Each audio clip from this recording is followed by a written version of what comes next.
এগুলো আর কি একটু প্রাচীন স্মৃতি হিসেবে দাঁড়ানো। আচ্ছা, এইটা নারায়ণগঞ্জের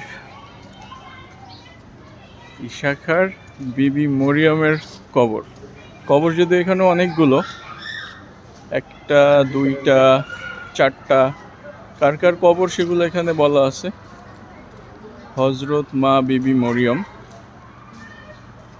উপরে উঠলে ভালো দেখান যেত, তারপরে দেখি একটু জুম ইন করে পাওয়া যায় কিনা। এই যে হজরত মরিয়ম, মা বিবি মরিয়ম রহমাহুল্লাহ, ওনার কবর। সো এখানে ওনার নামে স্কুলও আছে, আর পাশেই বোধহয় কেল্লা। হ্যাঁ, পাশে কেল্লা। এই তো, আর একটা গার্লস স্কুল আছে। এই পর্যন্ত।